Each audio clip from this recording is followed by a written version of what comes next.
Since this whole thing kicked off, I'd wondered why Liu Kang chose me to be a champion. I mean, sure, I was killing it as a martial arts star, but it's one thing when it's all for show. It's different when you're playing for keeps. Then Liu Kang let me in on his master plan. He wanted the masses to know about the world beyond them, the one filled with gods and monsters, and he wanted me to tell them about it. But I knew revealing the truth all at once would be too shocking of a plot twist for most. That's why I pitched doing a bunch of stories, to slowly get people used to it. And if there's one thing I can do, besides kick ass in combat, it's build a cinematic universe. I'm serving up movies, streaming series, games, you name it. I like that I'm doing a public service. And it doesn't hurt that I'm making more than a few bucks. It's the kind of synergy that would make any studio mogul proud.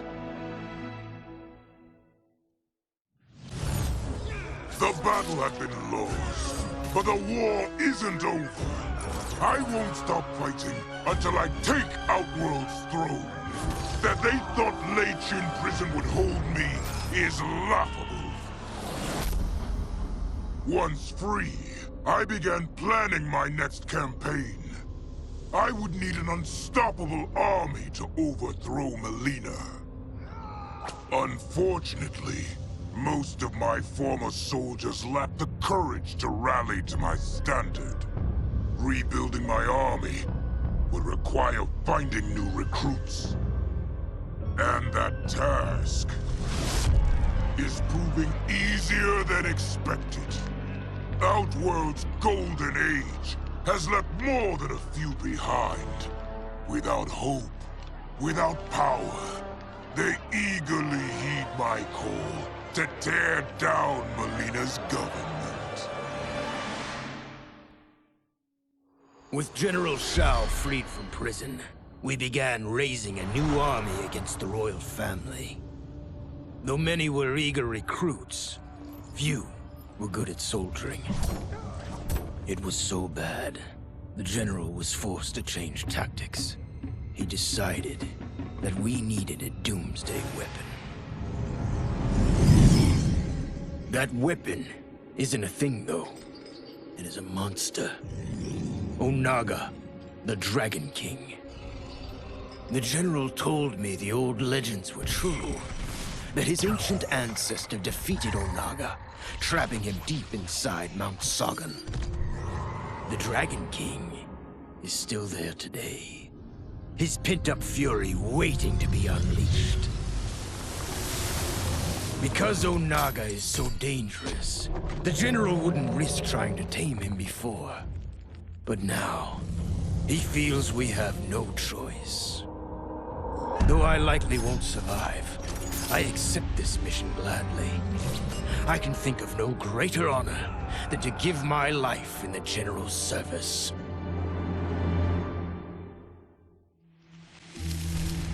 General Shao's revolt left Outworld's armies in tatters. We were vulnerable to enemies both foreign and domestic. That's why my sister asked me to take command, to stitch her military back together and purge Shao's loyalists within it. She trusted only me with the task. The soldiers, however, had little faith.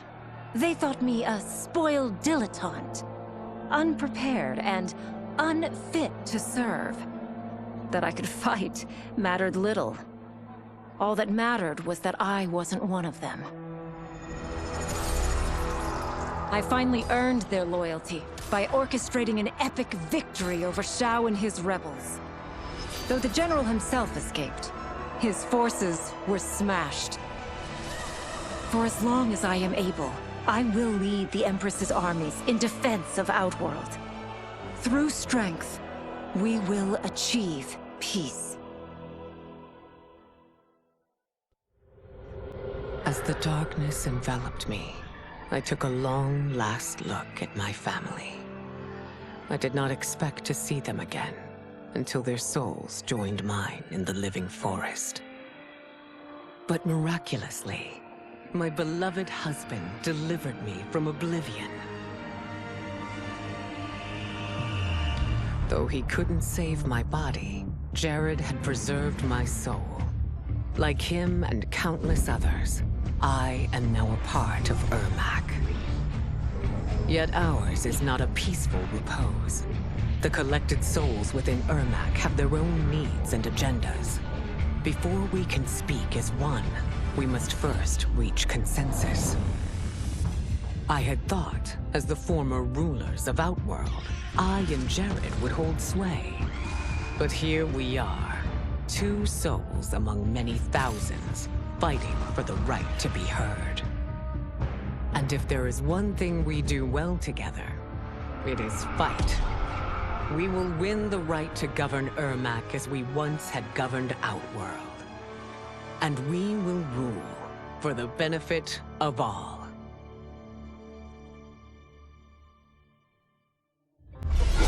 As her reign began, Empress Melina faced many challenges.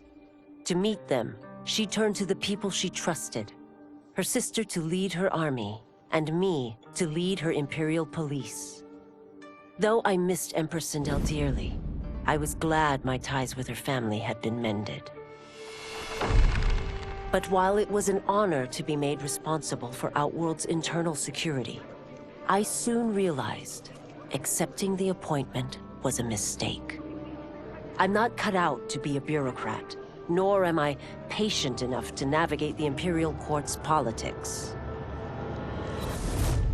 I was at my best patrolling Sundo's streets, when I could feel the city's pulse and serve and protect its citizens directly. That's why I resigned my post and resumed my role as Sundo's first constable. I end each day knowing I've made a difference.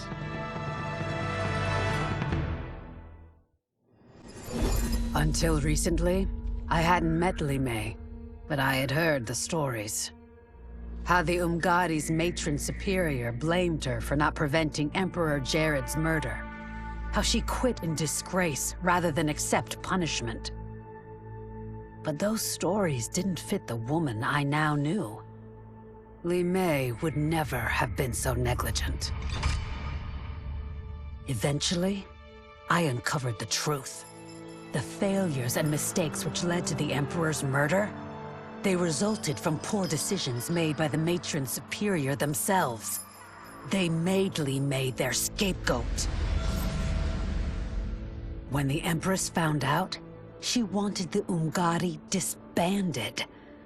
But I convinced her that it could be reformed.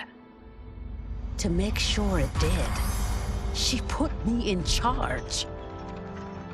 I am humbled by this sacred responsibility. The Umgadi, my sisters, they are my life.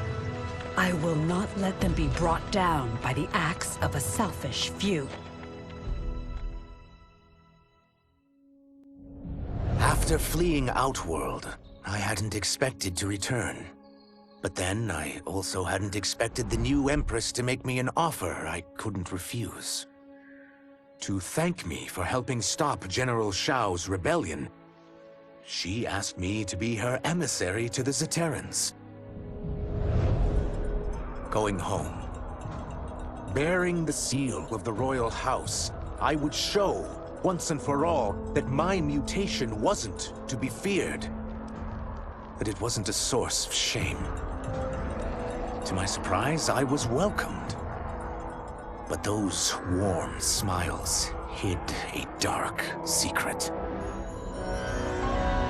I stumbled upon a trove of official records, which showed that my shape-shifting ability isn't unique. Many Zaterrans are born with it, but are killed by their government to keep it from spreading. Who started this barbaric policy? Who is now enforcing it is unknown. But I will find out. And I will put an end to this madness.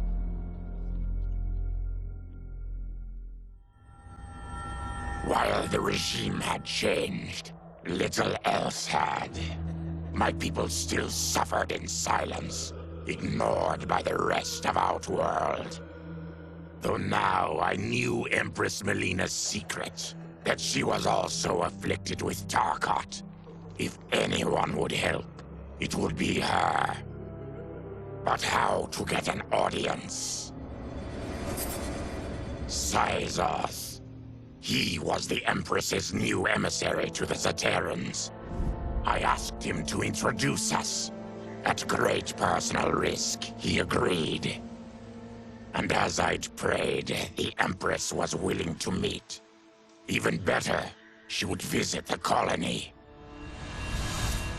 She was shocked to see how we lived. She moved quickly to provide for our care and comfort. Thanks to the Empress and Syzoth, we Tarkatans are no longer pariahs. Until our disease can be cured, that will do. Though worried about how the public might react, I met with Baraka to discuss his Tarkatans. Speaking from his heart, he moved me. I agreed to visit his colony and see how his people lived. The conditions were atrocious. This was one of my mother's few mistakes. Like all Outworlders, she treated Tarkatans with scorn. What they deserved from us was compassion. And the only way to get it for them was to reveal my affliction. To show all my subjects that even an Empress could get Tarkat. The scandal my revelation caused was intense. But with the help of Kitana and Tanya, I emerged from it a stronger Empress than ever. My honesty, empathy, and resolve won over my remaining doubters. There is no longer any question that I am fit to lead the Empire. I couldn't believe that Liu Kang welcomed me in Earthrealm, or that he thought me worthy to study with his Shaolin masters. After a lifetime of wishing for one, I finally had a home. But my joy was tempered as I thought about Serena. My shadow sister was still under Quan Chi's yoke, and she deserved a life free of him as much, if not more, than I. Quan Chi and my other sisters proved tenacious, but they were no match for my blade. I snatched Serena from them. Then Liu Kang helped me break Quan Chi's spell. Her mind free of his influence for the first time in years, Serena chose to join me in Earthrealm. My sister and I once again fight side by side. Only now we do so for Earthrealm. Together, we have formed the Order of Light. Quan Chi's plot collapsed. Along with it, my plan to secure new beings to feed my starving people. Because I'd advocated for partnering with him, I was held responsible. If I didn't seize for Veternus' new feeding grounds, the Coven would banish me. But then, I had a revelation. I didn't need to conquer realms to feed my people. I simply needed to capture enough beings to breed them. Once they multiply, Veternus will have a limitless, renewable source of food. And I only need a few thousand to start. A number so small compared to the billions in the realms that no one will notice as people go missing. But it will be more than enough to establish our breeding stock and feed a ravenous Veternus.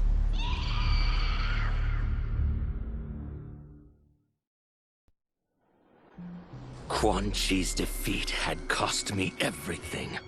For months I had furthered his plot, and now I had to start over. Saido's people were still in chains. That's when Rain approached me.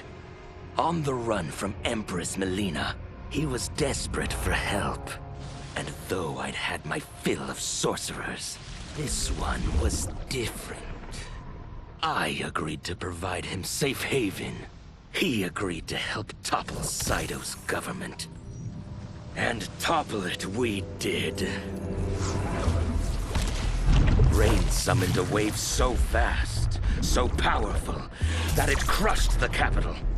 Saito's fascist rulers were swept away. My people are finally free.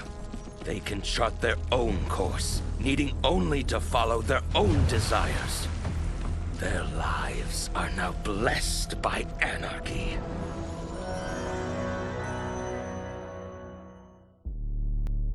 After escaping Leichin prison, I was hounded by the Imperial Police. I needed a place to hide and to recuperate while I plotted the best way forward. I knew the remote canton of my youth would be perfect. To escape capture, I traveled by sea. Little did I know that a gargantuan storm was brewing. My tiny craft was smashed apart. I closed my eyes, waiting to drown, hoping that the Netherrealm wouldn't claim my soul. But when I reopened them, I found myself not in hell, but on a deserted island. From its ruins, I could tell that great sorcerers had once lived there. In the caves beneath the ruins, I found what I can only describe as a well of souls. Once I learn how to wield its power, I will become invincible. To elude capture by Empress Melina, I joined Havoc's crusade in Saito. There, I summoned more magic than I thought possible, and drowned out the old regime. Havoc's longed-for anarchy had been achieved. He was more than satisfied. But I was left empty and broken. Had I been satisfied as Outworld's High Mage, not let myself be tempted by Shang Tsung, a great city would not now lay in ruins.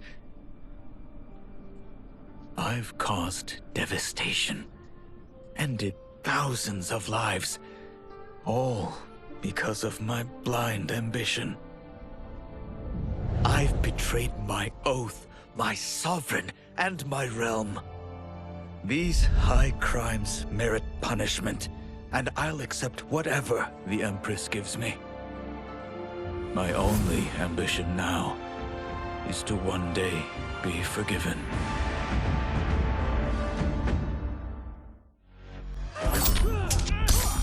I wasn't looking for allies against the Yakuza, but I found one in Special Agent Jackson Briggs. He'd heard gangsters plotting to kill me on a wiretap and came calling, hoping I'd be his informant. We planned to part ways when we got the job done. But then, Shang Tsung showed up to steal Sento. Needless to say, Jackson had questions. It blew his mind to hear that the stories in Johnny's movies were real. Once the shock wore off, Jackson quickly sized up the threats Earthrealm faced. To deal with them, he got his bosses at the FBI to form the Outworld Investigation Agency. When he asked me to sign on, I hesitated. After all, me? A government agent? But it's an important job. And more importantly to me, an honest living.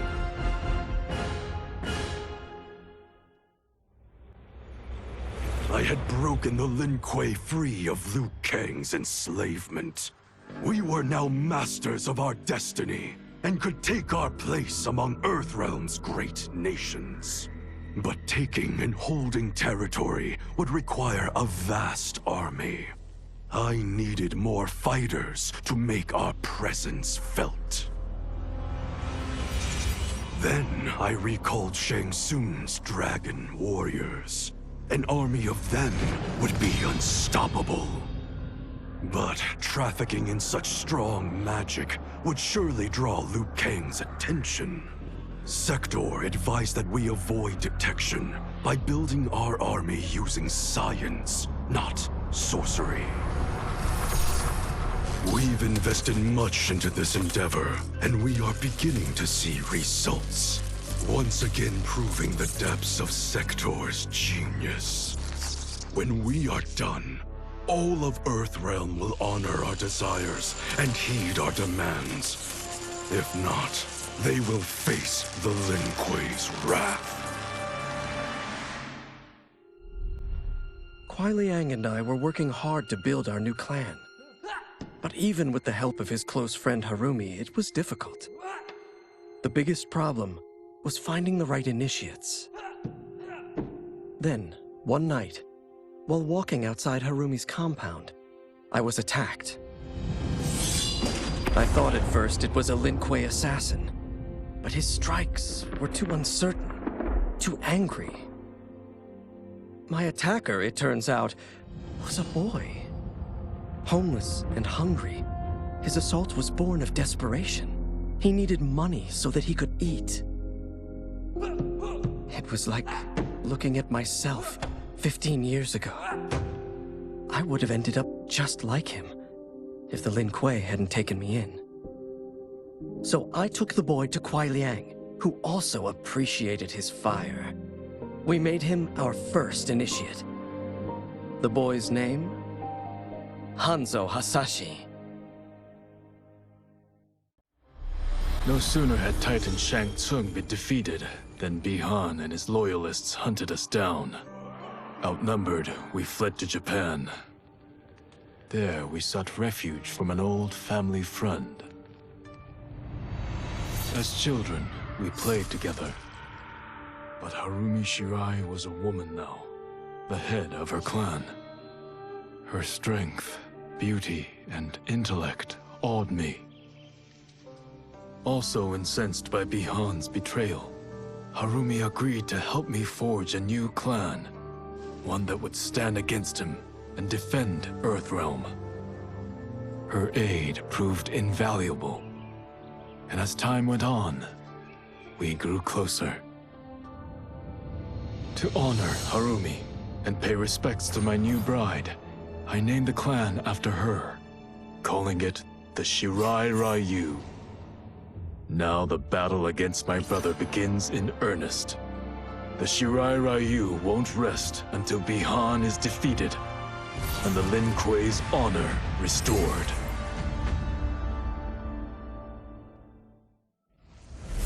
Were it not for my godly counterpart, I would not have survived the battle against Titan Shang Tsung. Meeting him, though, raised questions.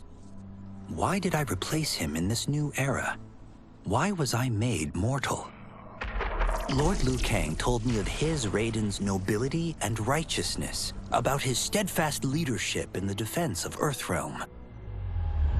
He also told me about Raiden's dark side, how he could be consumed by rage and cast aside the rules he otherwise lived by.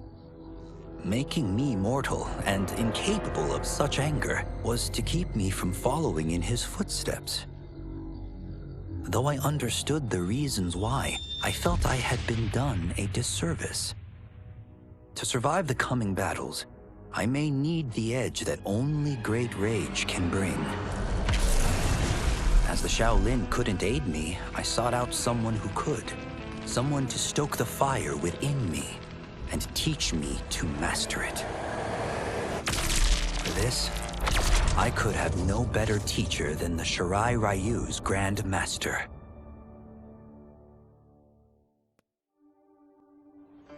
It was inevitable that the Shaolin Masters had me join them. They knew just how much future initiates could learn from me. Shujinko was one of my earliest. His ability to absorb anyone's powers and skills was amazing. With the right training, he could become our greatest champion. I knew that I alone could give it to him. But as his proficiency grew, so did his ego. In love with himself and his power, Shujinko became a threat to the realms. He hadn't learned humility, because I wasn't the one who could teach it. I should have listened to Raiden's warning and not tried to train Shujinko alone. After he was subdued, Shujinko's accumulated abilities and memories were taken from him. He is once again a new initiate, ready to begin his training. This time, Raiden and I train Shujinko together. He will become the champion he is destined to be. And I will fulfill my duties, humbly and cooperatively. My loyal partner had warned me. Reclaiming my power as Keeper of Time might have unforeseen consequences. In this, as in most things, he proved prescient. The process I had undergone did irreparable harm to my body. Taking back my power had cost me my immortality. While my lifespan would still stretch across eons, I would one day perish. And if the war with Titan Shang Tsung taught me anything, it is that this timeline is not safe without a protector. Yet I had never given thought to choosing a successor. Who is it that could replace me and protect my new era? The answer, of course, is Geras. Tireless and meticulous, he is perfectly suited to be entrusted with this grave duty. And no one knows better the temptations of the hourglass. I have no doubt he will be above them.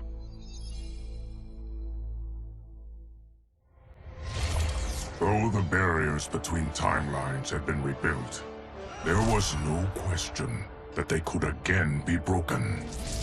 Protecting this timeline would require eternal vigilance, so that it could not fall victim to further outside aggression. But nothing in my countless lifetimes had prepared me for this task. In none of them had multiple timelines ever coexisted. Monitoring them for threats was an entirely novel problem. It would require a novel solution. I discovered that though the timelines no longer touched, their meeting had left them intertwined. I can now secretly surveil all timelines, keeping watch for potential danger. It pleases me to do this service for the new era. Lord Liu Kang may rest assured that it is secure.